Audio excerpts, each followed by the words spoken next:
Anda masih di One on One bersama saya Dwi Anggia Mirsa. Saya masih bersama Pak Menteri, Pak Bahlil. Ini saya boleh bilang ini, Pak Menteri Anda orang yang paling dicari se-Indonesia sekarang. Kenapa? Dengan kebijakan Anda 1 Februari itu kemarin bikin publik kaget.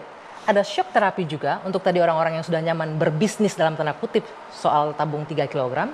Dan pertanyaan saya kemudian, ini sudah terukur nggak sih sebelumnya? Anda melakukan kebijakan 1 Februari itu, pemerintah melakukan itu, nih Menteri SDM bertanggung jawab di sini. Apa penjelasannya, Pak?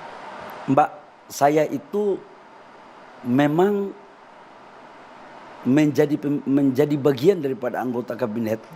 Menteri itu kan pembantu presiden. Ya. Tugasnya pembantu itu menyelesaikan masalah negara. Saya melihat ada yang tidak clear terkait dengan tata kelola. Saya juga melihat ada pemain-pemainnya. Saya juga sadari bahwa ini beresiko.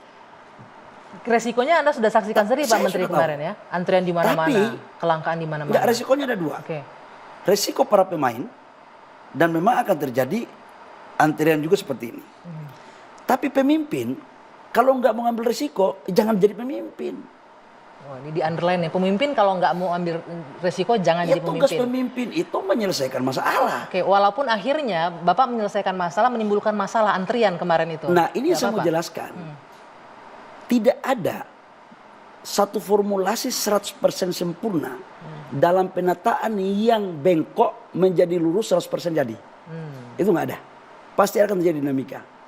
Tetapi yang terpenting adalah bagaimana cara kita memaknai, kita menghadapi dari dinamika itu. Saya jujur mengatakan bahwa masalah itu saya tidak mau menyalahkan siapa-siapa. Masalah itu kembalikan kepada kami. Kami tanggung jawab kami. Dan kalau itu benar, apa yang kami lakukan untuk perbaikan dalam rangka memastikan rakyat mendapatkan hak-haknya, itu adalah kebenaran pemerintah, kebenaran kita bersama. Tadi sebelum saya melanjutkan, tadi Mbak mengatakan bahwa bagi rakyat mau selisih 5.000, mau 6.000, nggak ada masalah. Yang penting barangnya ada. Saya justru balik menanya, apa semua rakyatnya kayak begitu? Mbak, saya ini pernah hidup menjadi orang yang susah. 2.000 rupiah selisih itu bermakna bagi saudara-saudara saya yang tidak mampu, Mbak. Saya pernah hidup makan beras jatah yang penuh dengan banyak ampas kotoran. Rasa itu kemudian yang sampai sekarang tidak hilang dari batin saya. Saya pingin ketika saya menjadi pejabat, saya pingin memastikan bahwa negara mengeluarkan uang untuk subsidi tidak boleh disalahgunakan. Saya melihat niatnya baik Pak Menteri, tapi di satu sisi masyarakat merasakan nih ketika hari itu mungkin berhari-hari bahkan sampai hari ini, mungkin tidak di semua wilayah, masih ada daerah-daerah yang masih susah tuh dapatkan LPG. Enggak, Mbak, kalau itu saya harus bantah. Sekarang sudah jauh lebih baik. Andaikan pun ada antrian di daerah Jabotabek ini, insya Allah udah clear. Di daerah-daerah mungkin di provinsi lain, tapi tidak lebih dari 5-6 orang antri. Saya kan kemarin di Riau juga. Jadi saya bukan dengar omong-omong dari staf saya turun. Langsung turun. Saya turun. Sampai saudara-saudara saya yang protes tentang kebijakan pun saya hadapi. Sebagai bentuk konsekuensi daripada seorang pejabat yang harus bertanggung jawab terhadap keputusannya. Anda turun sampai ketemu bapak-bapak dan diomelin oleh masyarakat juga ya, saya lihat itu viral sekali itu Pak. Enggak apa-apa. Apa respon Anda terhadap itu? Ya saya memang, itu rakyat kita. Saya digaji oleh rakyat kan untuk mengurus mereka. Saya tahu bahwa akan saya turun pasti punya dampak yang kurang pas untuk ditonton. Tapi mungkin itulah pil pahit yang saya harus terima sebagai konsekuensi. Namun dengan cara itu Mbak lihat sekarang dari harga 25.000, harga 23.000, sekarang HET semua. Di 18.000, 19.000. Pak Menteri, Anda turun ke lapangan, apa yang Anda serap dari lapangan Pak? Aspirasi masyarakat yang terdengar apa yang langsung ditemukan di lapangan? Aspirasi masyarakat itu mengatakan bahwa kalau bisa barang kami ada dekat rumah. Itu juga yang diperintahkan oleh Bapak Presiden Prabowo. Kita taat, loyal pada apa yang diperintahkan oleh Bapak Presiden Prabowo. Perintah Bapak Presiden Prabowo kepada kami adalah pertama, pastikan semua uang negara sampai tepat sasaran. Nggak boleh subsidi tidak tepat sasaran. Yang kedua, Allah pastikan harga-harga sesuai dengan keputusan pemerintah itu terjadi. Jangan ada markup. Nggak boleh ada oplosan. Dan yang berikut, pastikan rakyat harus mendapat dengan mudah. Aksesnya gampang. Aksesnya gampang. Nggak harus ke agen. Nggak ke harus pangkalan. jalan jauh-jauh. Oke. Karena arahan seperti itu dari Bapak Presiden, maka saya menerjemahkan. Kita merubah pengencer menjadi subpangkalan. Oke. Tujuannya apa? Agar mereka juga kita naik kelaskan. Pengencer ini kita naik kelaskan menjadi subpangkalan gratis. Nggak boleh dipungut biaya apa-apa. Sebentar. Ini hasil dari pertemuan kemarin dengan Pak Presiden dan juga Pak JK, Pak Menteri. Oh, kalau ini arahan Bapak Presiden. Arahan sebelumnya. Oke, nanti kita akan Saya masuk ke sana pagi ya. Bapak Presiden, malam juga sudah diarahkan, dan Bapak Presiden Prabowo sangat konsen, sangat fokus untuk bagaimana punya perhatian khusus kepada seluruh rakyat yang terkait dengan LPG. Oke, Pak Bahlil tadi Anda menyebutkan gampang nih sekarang dari pengecer untuk jadi subpangkalan. Kita tahu, kami juga dapatkan informasi bahwa selama ini ternyata nggak mudah untuk jadi agen, untuk jadi subpangkalan, banyak urusannya. Apa sekarang yang memberikan jaminan bahwa siapapun pengecer di warung-warung pun bisa jadi subpangkalan mitra Pertamina sekarang? Prosedurnya seperti apa? Yang ngomong ini Mbak Anggi ya, bahwa menjadi pangkalan, menjadi agen kan nggak gampang kan. Ada ABCD-nya kira-kira begitu ya. Karena kita mencium ada ABCD-nya itu, maka kita mau tertibkan. Nggak boleh LPG subsidi yang dibiayai oleh negara 87 triliun masih ada embel ABCDE itu. Nah sekarang apa prosedurnya Pak?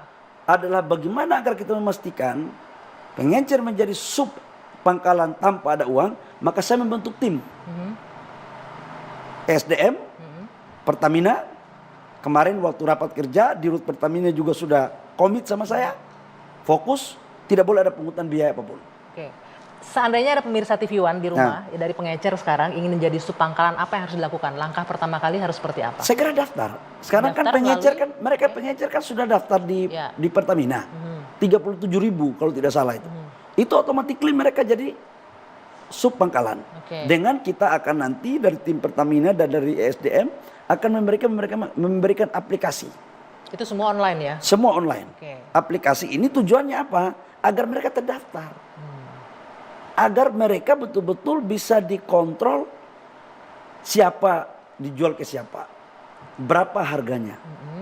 Bahkan saya punya ide sekarang, tapi belum ini, lagi saya godok. Apa itu? Udah subpangkalan ini kita kasih aja kepada RW. Karena yang tahu warganya kan ketua RW. Betul. Dan aksesnya juga lebih gampang dengan kalau ketua RW-nya menjual kepada lingkungan masyarakatnya, kalau ada orang lain para pengoplos ini beli, kan ketahuan. Dia bisa lihat UMKM-nya mana, karena tidak boleh memperlakukan UMKM sama dengan rumah tangga biasa. Pasti UMKM lebih banyak kita kasih. Tapi kalau RW, dia kan tahu, oh masyarakatnya ini usahanya langsung, ini. Jual bakso, jual mie, jual gado-gado, Indomie. Supaya apa? Tidak ada dusta di antara kita. Karena saya yakin pengencer ini yang sekarang jadi sub pangkalan ini banyak juga yang baik.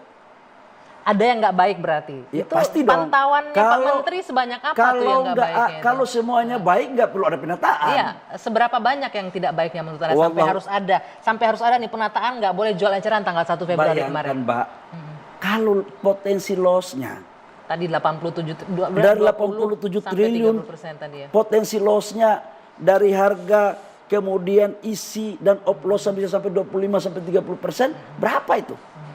Mbak, kalau dihitung ya Mbak ya, mohon maaf ya. Kalau 25% dari 87 triliun itu sama dengan 22-23 triliun.